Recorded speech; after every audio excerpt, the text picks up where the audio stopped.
El olor fue lo primero, no a polvo o a humedad de casa vieja. Era un aroma más denso, una mezcla de tabaco rancio, hierbas secas quemadas y algo metálico, como cobre oxidado. Era el perfume persistente de la cabaña, el último aliento de mi abuela. Me la heredó a mí, el nieto que nunca visitó.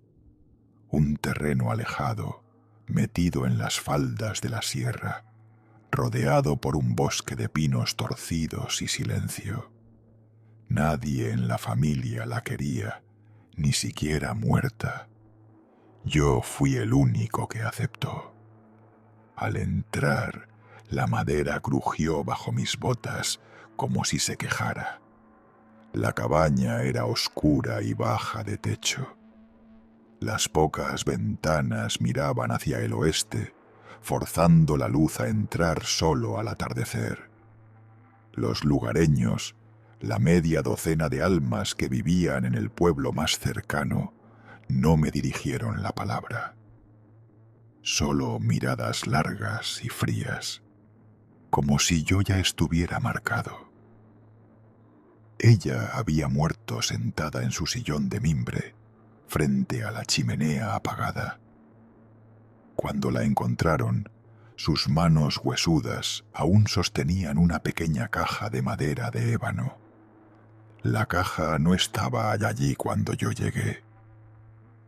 Durante los primeros días me dediqué a desempacar lo necesario y a ignorar los murmullos de la leña que no ardía. Traté de abrir las ventanas, pero el hedor se había impregnado en la misma madera, la misma tierra. Era un olor a ritual, no a abandono. Una noche, mientras limpiaba el único estante de libros que había, mis dedos rozaron un punto hueco. Detrás de una colección de atlas antiguos, encontré la cerradura de una puerta diminuta, no más grande que una caja fuerte. Era de hierro puro, forjada a mano. Mi abuela siempre fue reservada, pero esto iba más allá de la privacidad. Era un secreto guardado con malicia. Me tomó 2 horas forzar la cerradura con una barra. El metal cedió con un gemido seco, y al abrir, no hubo un golpe de aire estancado, sino una bocanada de frío. Un frío profundo, viscoso, que no pertenecía al clima. Era el frío de un vacío que succionaba el calor de mi pecho. El miedo me atravesó el cuello, un toque de garra helada. En ese instante solo pensé en una cosa. Si el mundo se ha ido a negro, si este lugar es un pozo donde la señal de vida se pierde para siempre, al menos que quede un rastro. Si el miedo te ha tocado el cuello, haz un gesto rápido, un me gusta, que ilumine un momento la cabina. Que alguien sepa que este silencio fue interrumpido. Porque si no lo haces, nadie sabrá que se tragó mi voz. Solo había un taburete y una mesa de piedra dentro del compartimento. Sobre la mesa, una vasija de barro negro con restos de ceniza y un solo objeto, un cuaderno. Un diario forrado en piel que parecía haber sido curada al sol durante décadas, tan seca que mis dedos se erizaron al tocarla. Lo abrí temblando, no por el frío, sino por la repugnancia.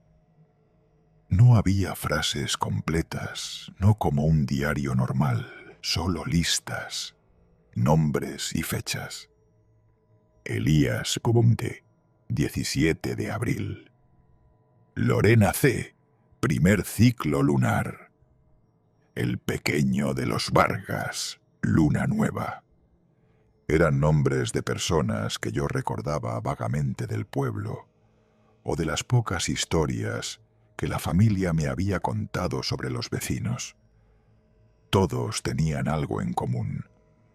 Eran personas que habían desaparecido sin dejar rastro en la zona. La policía siempre cerraba los casos como accidentes o huidas. Mientras pasaba las páginas, noté una mancha recurrente en el borde inferior. No era tinta, era tierra o ceniza, y junto a ella una frase escrita con una caligrafía temblorosa, repetida hasta la obsesión. La tierra siempre pide. La tierra siempre pide. Dejé el cuaderno en la mesa. Mi aliento formaba una pequeña nube de vaho en la luz de la linterna. Escuché un sonido. No venía de la pared ni del suelo. Venía de arriba. Era un rasguño lento y pausado, metálico, como si alguien arrastrara una pala por el tejado de la cabaña. Pero la cabaña solo tenía un piso. Encima de mí solo estaba el tejado. Levanté la mirada hacia el techo de madera, esperando que fuera solo un animal. Pero el sonido se detuvo justo encima de donde yo estaba. Y entonces, con una fuerza que hizo temblar el polvo, la madera de arriba gimió, como si algo de peso inhumano se hubiera dejado caer. Volví al cuaderno. Tenía que haber una explicación, una pista. En la última página, la caligrafía ya no era temblorosa, sino firme y limpia. Era la letra de mi abuela en sus últimos años, la que usaba para firmar las cartas de Navidad. Bajo el título El último ciclo, había solo un nombre escrito con tinta fresca, todavía brillante y oscura. El nombre era el mío. Mi nombre. Estaba escrito allí, al final del cuaderno, con una caligrafía que conocía. No era una amenaza, era una declaración, una fecha de vencimiento que mi propia sangre había firmado. El frío de la pequeña habitación se hizo insoportable y el rasguño metálico regresó, esta vez más cerca, más impaciente. Ya no era sobre el tejado, era dentro de la estructura, entre los muros, raspando la corteza de la madera vieja. Salté hacia atrás, pateando el taburete. La vasija de barro negro cayó al suelo, esparciendo ceniza fina. Me arrodillé instintivamente para recogerla, y fue entonces cuando la linterna reveló una hendidura en la piedra de la mesa, un hueco milimétrico. Metí los dedos, sintiendo la humedad del subsuelo. Tiré de la piedra, que estaba apenas encajada. La tapa cedió con un chasquido de ventosa, revelando un espacio seco. Y allí, oculta en un lecho de sal marina y hojas de pino, estaba la caja de ébano que se suponía que mi abuela tenía en las manos al morir. La abrí. Dentro solo había dos objetos: una llave antigua de hierro forjado, gruesa y pesada, y un cuchillo de obsidiana.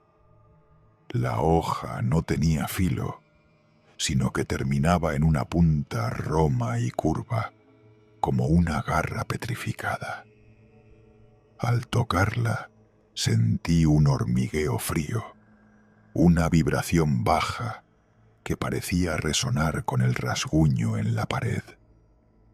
La llave era idéntica a la que cerraba la puerta del sótano, siempre sellada en la cocina. El lugar al que nadie entraba, el último refugio del hedor a ritual. Salí de la habitación secreta con una prisa torpe.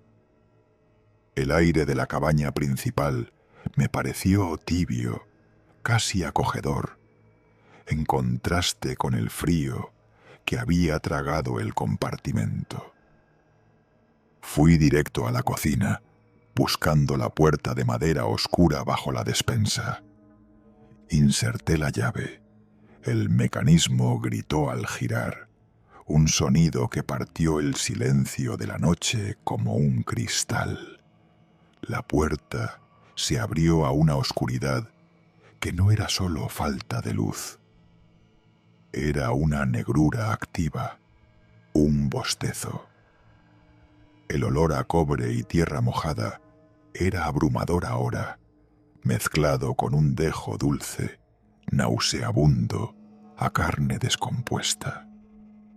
Bajé los 3 escalones de piedra resbaladiza. El sótano era solo un agujero poco profundo, con piso de tierra y raíces.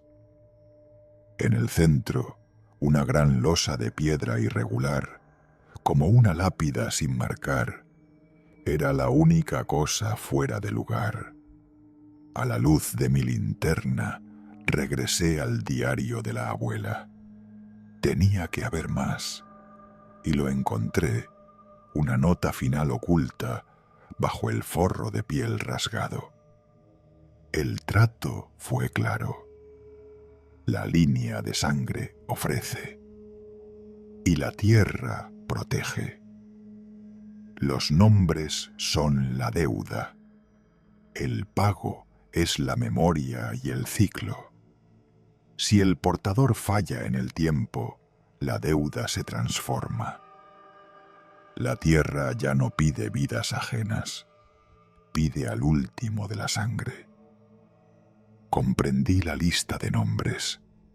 No eran las víctimas de mi abuela. Eran los parientes lejanos, los de la línea de sangre que vivían cerca y habían desaparecido.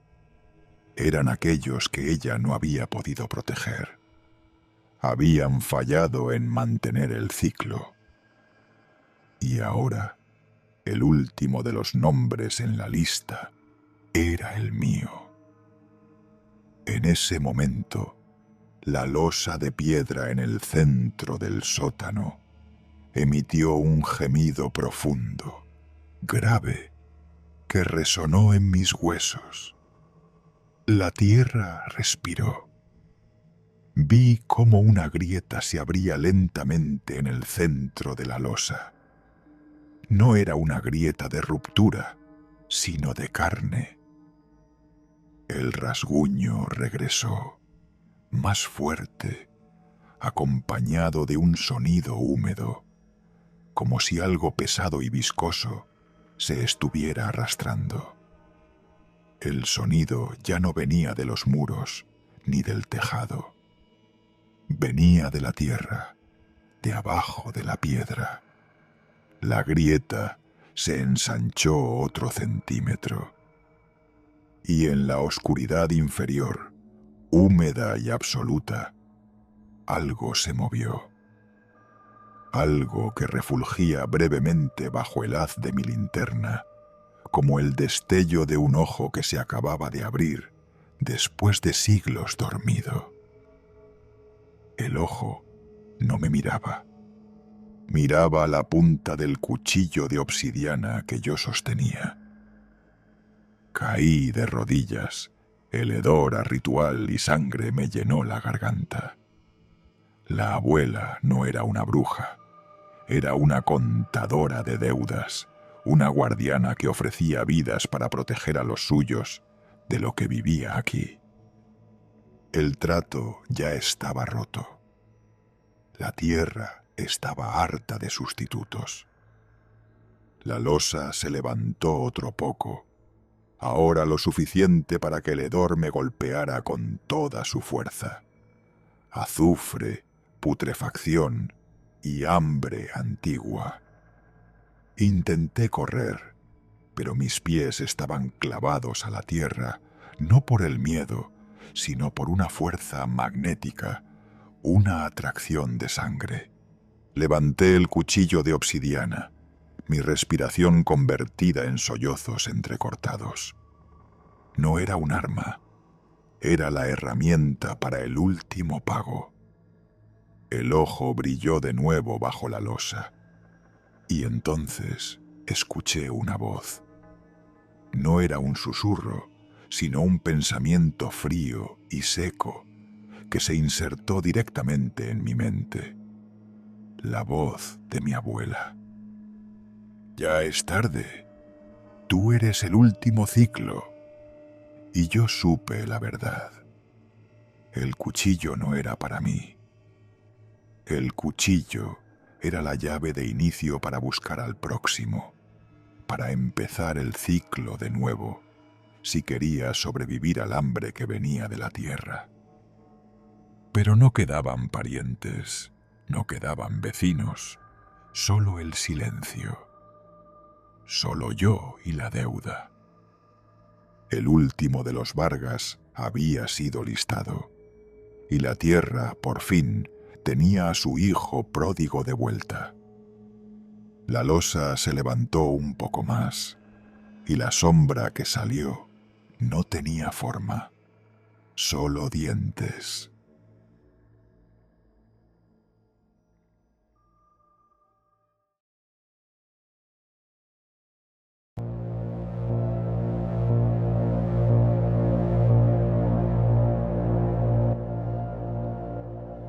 El frío de Kansas City en el invierno de 1935 no era un simple escalofrío. Era la humedad que se pegaba al alma. El Hotel President, un coloso de piedra y promesas olvidadas, guardaba en su interior, en la habitación 1046, la escena de un horror que se convertiría en leyenda. La mucama, que debía limpiar el silencio, encontró el caos.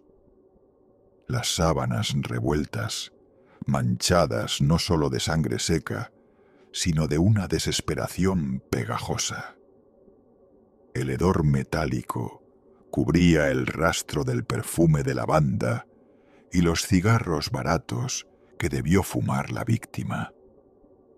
Lo primero que notaron los forenses fueron las marcas de las ataduras, cuerdas o algún tipo de cordón apretado con saña sobre las muñecas y los tobillos. El joven, registrado como Roland T. Owen, no dijo una palabra en el hospital. Su cuerpo, golpeado y quemado por cigarrillos, se rindió al trauma.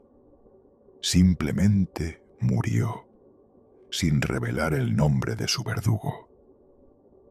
El misterio se congeló con su último suspiro. Pero el silencio de Artemus Ogletree, que era el verdadero nombre del muchacho, no pudo contener el ruido ensordecedor de las alarmas que sonaron meses después. Las sirenas invisibles de la policía se encendieron de nuevo, enfocándose en una figura sombría. Donald Kelso. Donald Kelso. Un nombre común, pero que vibraba en la mente de los investigadores como un presagio. Se había confirmado que Kelso fue el compañero de cuarto de Artemus en un tiempo. La última sombra, estable en su vida, antes de que la oscuridad lo reclamara en el Hotel President.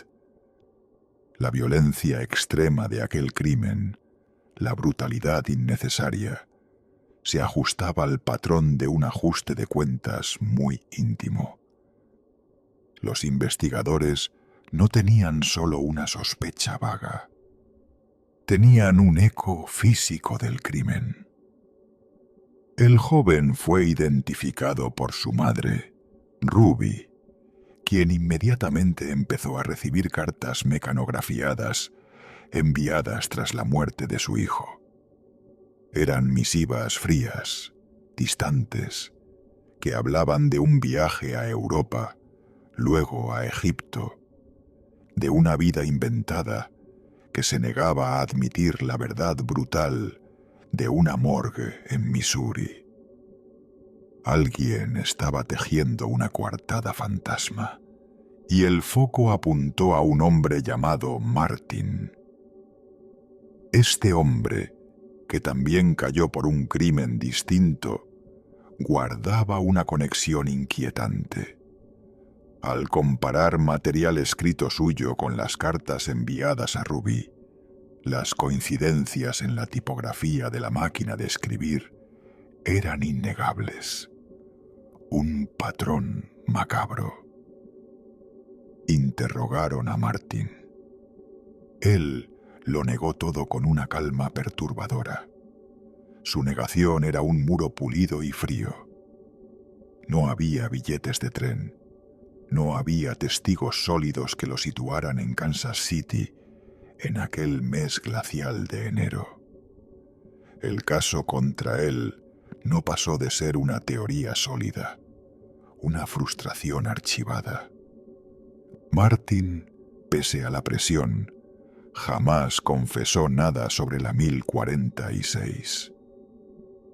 Cumplió condena por el crimen de su compañero, pero el secreto de Artemus se lo llevó a la tumba. El tiempo siguió su curso. El Hotel President cambió. La habitación maldita se convirtió en una macabra leyenda urbana, y la verdad se disolvió en el olvido. Aquí, en esta densa niebla de un caso que nunca se cierra, es donde uno empieza a sentir el verdadero peso del miedo. Si percibes el frío de esa habitación helada, si esta historia te ha tocado el cuello con una mano invisible, por favor, haz un gesto rápido ahora mismo. Dale un me gusta al vídeo o suscríbete al canal. Es la única luz que podemos encender. Porque si el misterio nos traga a todos, nadie sabrá qué fue de los que se atrevieron a escuchar su llamado. Pasan las décadas.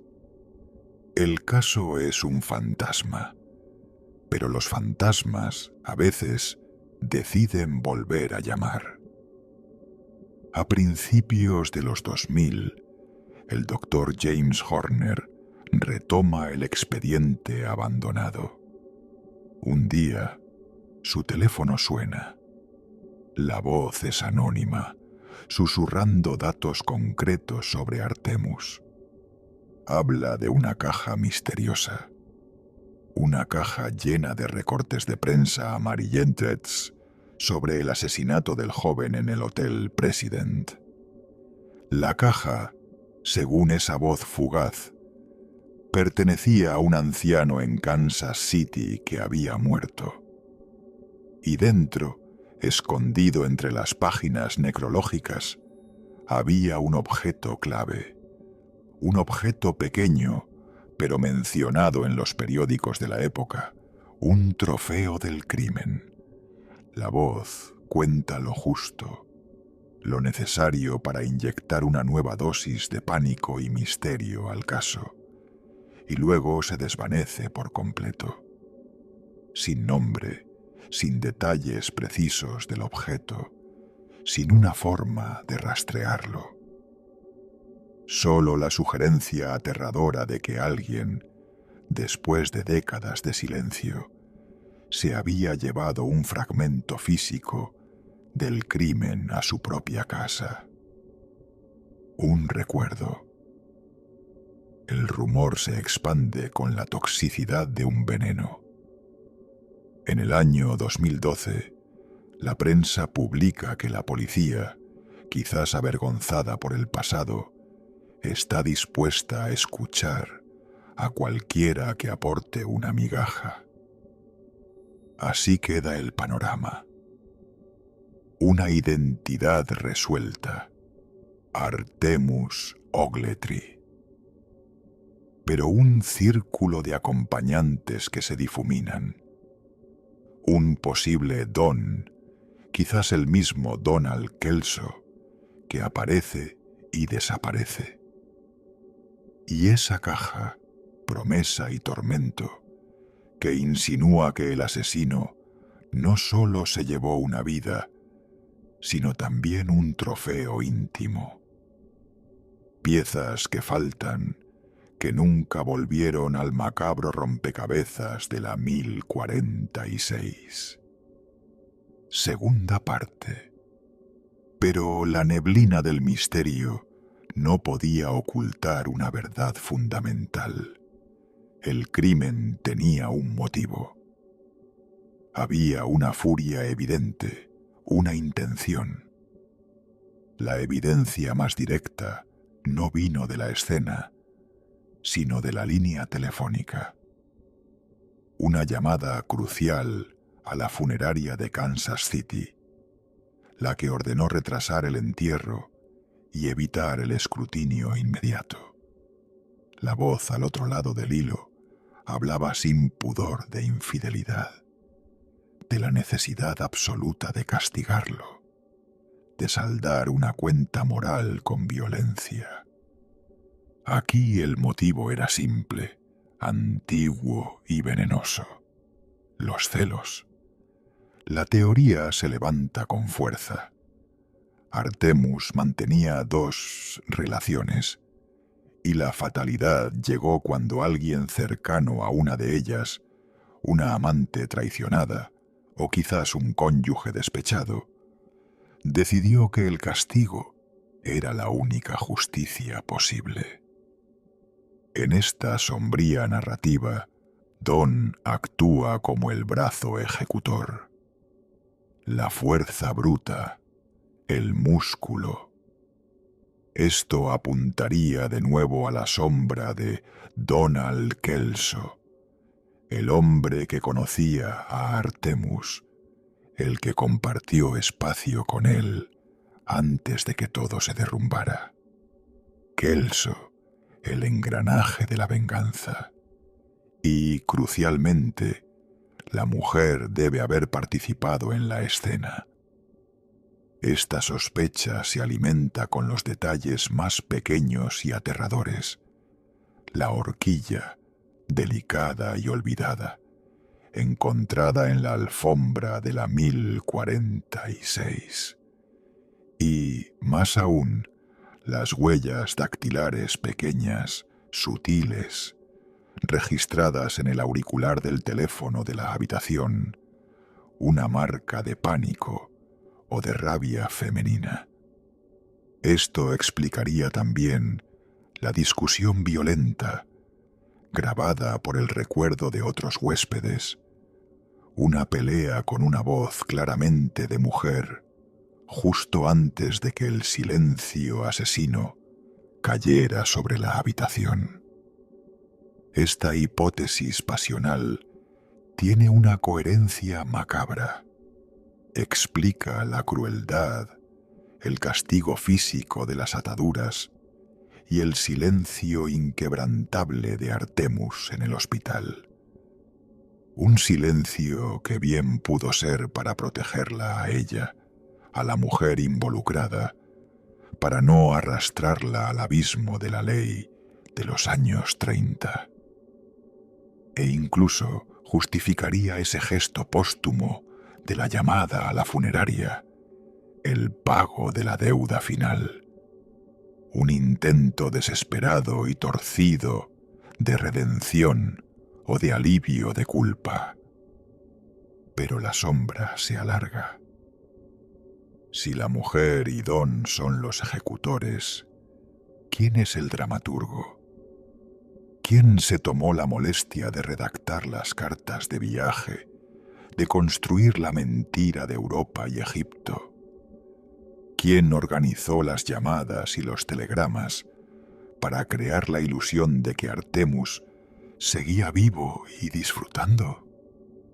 Podría ser una maniobra simple, pero brillante. Ganar tiempo. Evitar que la familia denunciara la desaparición de inmediato, dando margen a los culpables para huir o enterrar el rastro. Pero sigue faltando un nombre para el titiritero. Aquí entra la otra sombra, la teoría más fría. Artemus Ogletree no fue víctima de la pasión, sino de los negocios equivocados. Molestó a la gente equivocada. Quizás vio algo que no debía, intentó vender información sensible, o simplemente tenía una deuda financiera con personas que cobraban en carne viva. Lo ataron, lo torturaron. El castigo fue la presión para obtener algo, una sesión de interrogatorio que terminó con la vida del joven.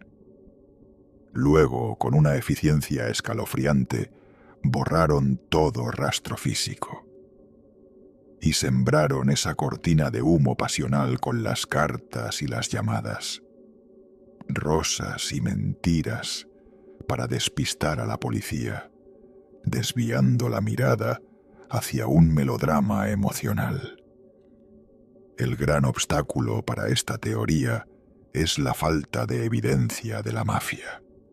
No hay pruebas de capos identificados, no hay movimientos bancarios que vinculen a Artemus con una organización criminal seria. Solo una violencia extrema, pero sin una etiqueta de gángster. La pieza que nunca deja de girar en este rompecabezas de espejos rotos es Joe Simpson. Simpson viajó con Artemus desde 1934. Estuvieron juntos durante meses hasta que las cartas de Simpson aparecen en la escena y de pronto él se esfuma.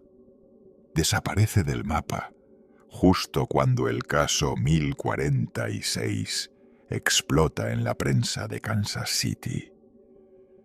¿Fue Joe Simpson el hombre que se hizo llamar Don? ¿Fue él el cómplice que acompañó a Artemus al Hotel President? Su repentina desaparición grita culpabilidad, pero el miedo a la policía en aquella época podía justificar la huida. La verdadera confrontación ocurriría mucho después. Un año después de que la policía lo dejara en paz, en 1937, Ruby, la madre de Artemus, lo encontró. Ella le dijo, con la certeza devastadora de una madre, que sospechaba que él fue quien escribió las cartas, el hombre que inventó toda la mentira de Europa y Egipto, el hombre que se burló de su dolor. Joe lo negó, por supuesto, pero su pánico era palpable. La confrontación entre Ruby y Joe Simpson en 1937 no arrojó la verdad, solo una nueva capa de terror. Joe Simpson negó con vehemencia ser el autor de las cartas póstumas, pero su pánico era palpable, una mancha fría en el aire. Estaba nervioso, como si la sombra de la 1046 lo hubiera alcanzado finalmente. En un momento de desesperación, Simpson soltó una confesión inaudita, que él también, sí, él mismo, había recibido una carta de Artemus después de su muerte. Una prueba definitiva, aseguró, de que el joven aún vivía cuando se escribieron esas misivas, o de que un tercero desconocido y macabro estaba jugando con ellos. Prometió enseñársela a Ruby, pero nunca lo hizo. Joe Simpson, el hombre que compartió el viaje, rompió la promesa, se esfumó una vez más, llevándose consigo la supuesta prueba. Ruby se quedó con una certeza helada. Joe Simpson sabía más de lo que contaba. Mucho más. Quizá él fue el misterioso Don, el cómplice que se registró en el hotel con Artemus y que luego huyó en la oscuridad. Tal vez Joe se tomó la molestia enfermiza de ser el titiritero de las llamadas y las cartas, inventando la mentira de Europa y Egipto para ganar el tiempo crucial que él, o el verdadero asesino, necesitaban para desaparecer sin dejar rastro. Su habilidad para mentir y su posterior huida lo convierten en el sospechoso más sólido de esta conspiración. Pero el misterio se resiste a ser simple.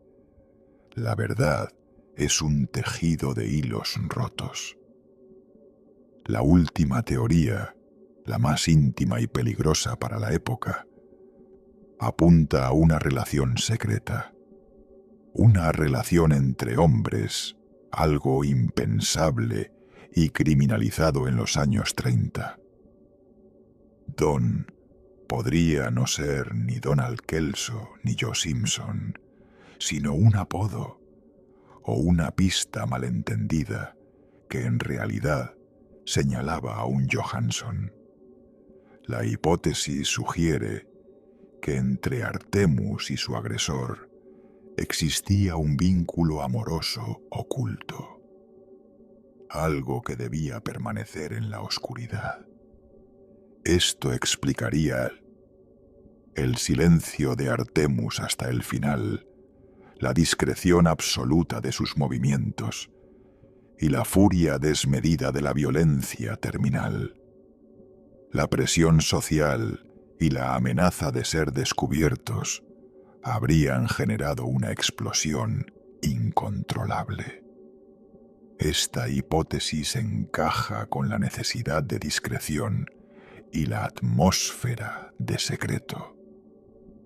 Pero, como siempre, el caso se resiste a un cierre fácil. Esta versión choca con la verdad de los testigos que escucharon la pelea. Una discusión acalorada y registrada con una mujer. Una voz femenina al borde de la histeria. ¿Era la mujer una tapadera? ¿Una víctima colateral? ¿O es que el crimen pasional tenía doble cara?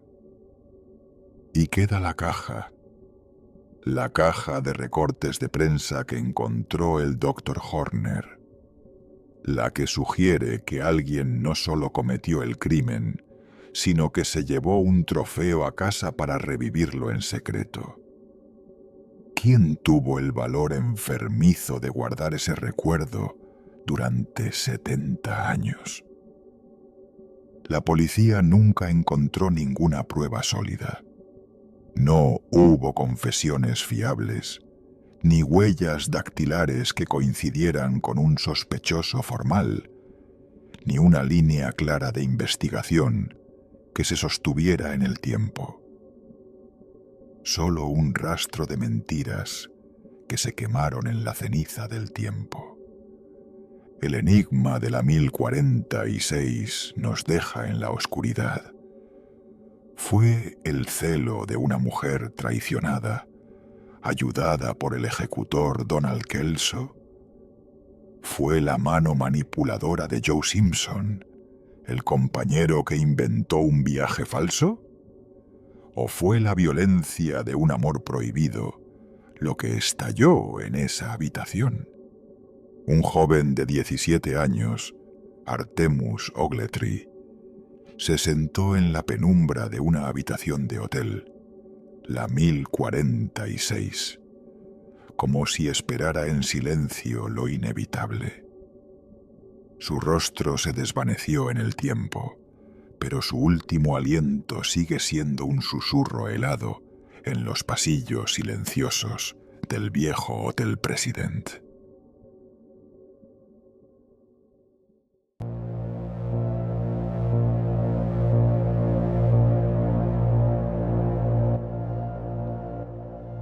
El motor ronroneaba bajo la medianoche, un sonido monótono que luchaba contra el silencio de la hora. El aroma a gasolina vieja y asfalto fresco era el único testigo en aquella hora muerta. Tomé el trabajo por la paga, una entrega especial, de esas que la aplicación reserva a los conductores más solitarios, los que nunca preguntan. El tipo de encargo que duplica la tarifa base y exige discreción absoluta. El punto de recogida había sido un almacén vacío, iluminado por una luz de sodio que hacía que la caja que transportaba pareciera de un amarillo enfermizo y sospechoso. El destino era lo verdaderamente extraño. Callejón sin nombre, sector Gamma 7. La dirección era una coordenada que no existía en ningún mapa público, un rincón borrado de la cartografía urbana. Solo el GPS interno de la plataforma, una cosa gris y minimalista que llamaban la brújula, parecía conocer el camino a ese lugar. Avancé, dejando atrás el bullicio y la promesa de luces de la ciudad. El sonido de los neumáticos sobre el pavimento se hizo más agudo, más desesperado, a medida que las farolas se espaciaban y la carretera se estrechaba. Comencé a notar el cambio cuando la brújula me ordenó girar en una calle que no tenía letrero visible. Era estrecha, flanqueada por viejos muros de ladrillo que olían a humedad y polvo de construcción abandonada. A los pocos minutos, la sensación se intensificó hasta volverse física. El mapa digital se veía ligeramente desenfocado, como si alguien lo hubiese impreso sobre papel mojado. Los nombres de las calles que aparecían en pantalla no coincidían con las pocas placas que lograba vislumbrar. Avenida Ecos. Nunca había escuchado esa calle en mi vida, y sin embargo, el GPS insistía en que la estaba cruzando. El aire se había enfriado bruscamente. Pude sentir el vaho de mi aliento golpeando el interior del casco. Era una niebla fina, pero densa, que parecía absorber cualquier sonido que no fuera el del motor. Me detuve al borde de un cruce fantasma. La única luz venía del tablero y de la pantalla de navegación, un círculo de color espectral en medio de la negrura total. La brújula parpadeó, redibujando la ruta. La línea azul que me guiaba ahora se curvaba de una forma imposible, como si estuviera a punto de doblarse sobre sí misma, ignorando las leyes básicas de la geometría. Un escalofrío me recorrió la nuca. Era la paranoia del vacío, la certeza de que si me detenía demasiado, la noche se cerraría sobre mí como una tapa de hormigón, y nadie lo sabría. Si el miedo te ha tocado el cuello en este instante y sientes esta misma opresión, haz un gesto rápido. Deja una señal simple, un toque digital que sirva de faro para el algoritmo. Porque si este camino me consume, si esta ruta se traga mi señal y la visibilidad, al menos habrá un rastro de mi último contacto con el mundo exterior. Un me gusta para un espectador invisible. Arranqué de nuevo, impulsado por la necesidad de seguir, de no dejar que el silencio ganara. El GPS marcó 100 metros hasta el destino. 100 metros en una calle que, según mis ojos, solo tenía 30 de largo. La matemática no cuadraba, y mi razón comenzaba a resquebrajarse. Los edificios a los lados cambiaron. Ya no eran muros de ladrillo, eran estructuras informes, ciegas, sin ventanas, hechas de un concreto vasto y áspero. Su textura parecía diseñada para absorber la luz, no para reflejarla. El olor era lo peor. Un hedor seco y mineral, como el de la tiza quemada mezclada con algo orgánico y muerto, quizás moho de siglos. Un olor a tumba industrial. La brújula contó los últimos metros. 10, 5, 0. El destino final se alzaba ante mí. Era un paredón, no un callejón sin salida común, sino una estructura monolítica, perfectamente plana, de concreto, sin fisuras. Era demasiado alta para ver su final y demasiado ancha para rodearla. Bloqueaba la calle por completo.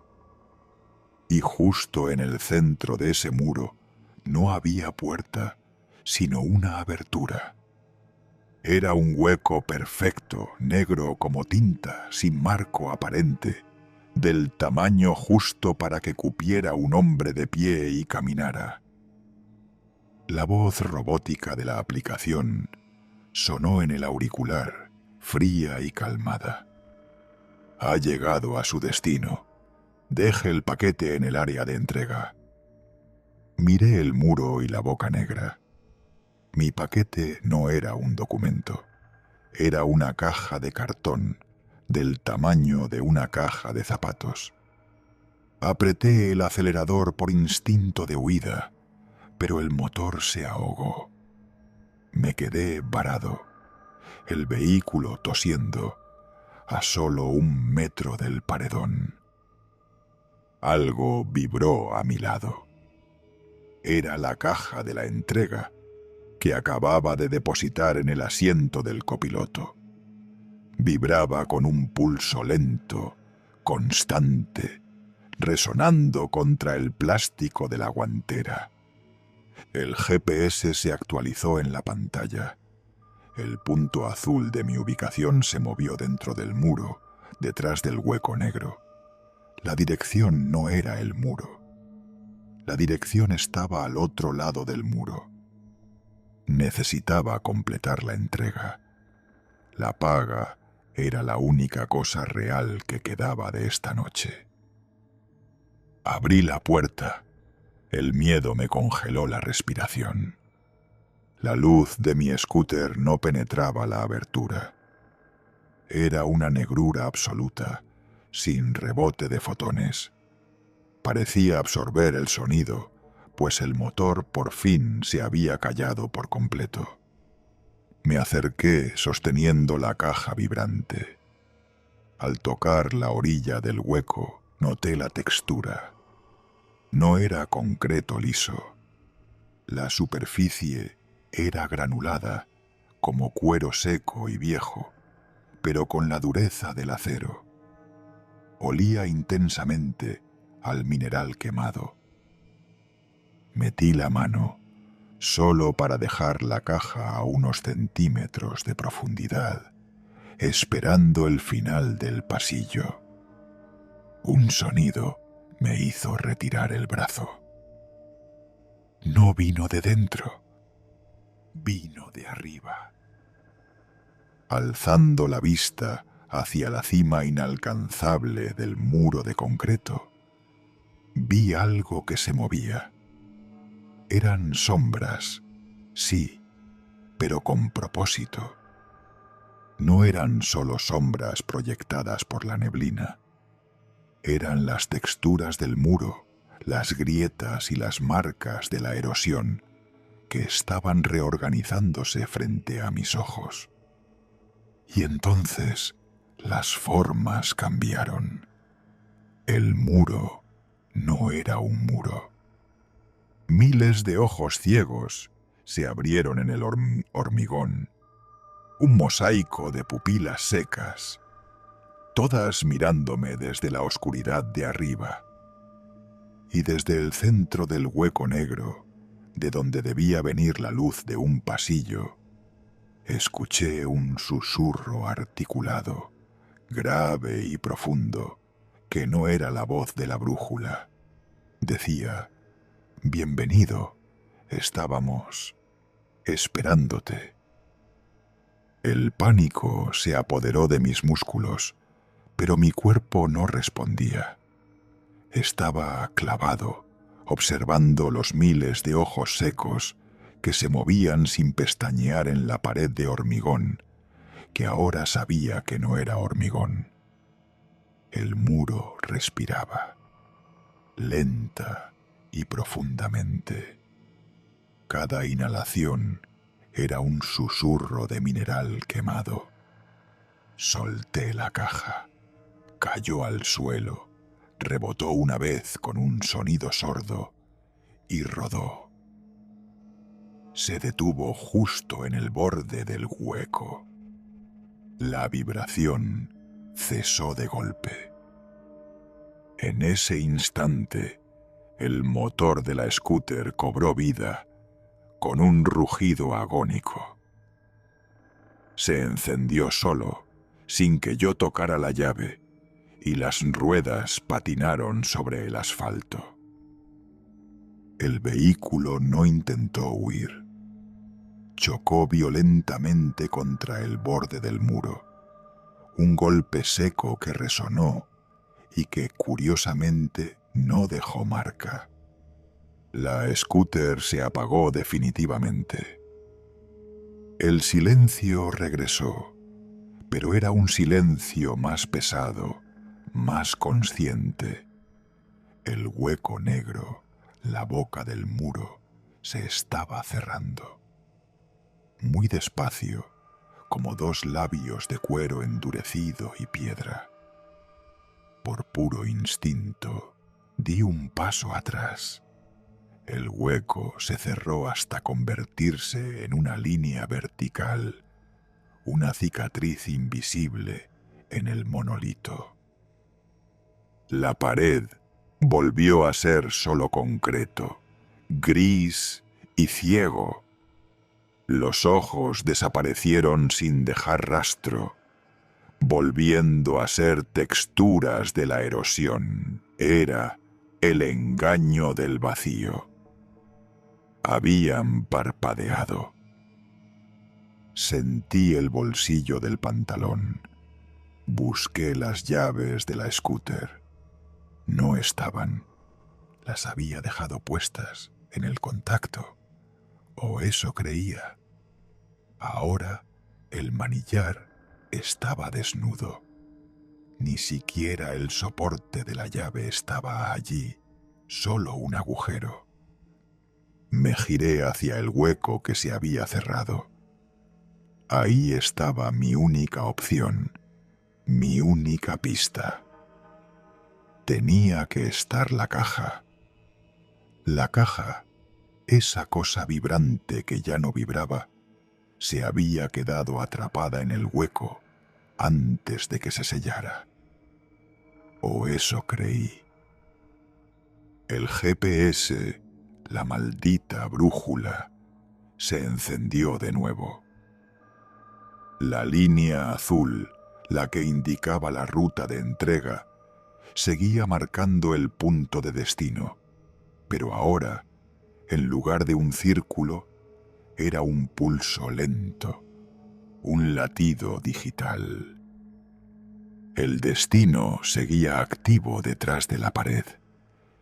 Desesperado, golpeé el muro con el puño. El sonido fue un eco seco y hueco, como golpear un tambor de piel estirada. «Hola, estoy aquí para una entrega». Mi voz sonó ridícula, una nota aguda en la sinfonía de la nada. La pared donde antes estaba el hueco se abrió de nuevo. No era el mismo corte limpio. Esta vez se desprendió el contorno de una puerta en forma de arco dentado, como una mandíbula que se abría. Y adentro ya no había oscuridad total. Había una luz. Era tenue, uniforme, de un color azul verdoso que recordaba a las pantallas de fósforo antiguo. Iluminaba un espacio que no era un pasillo.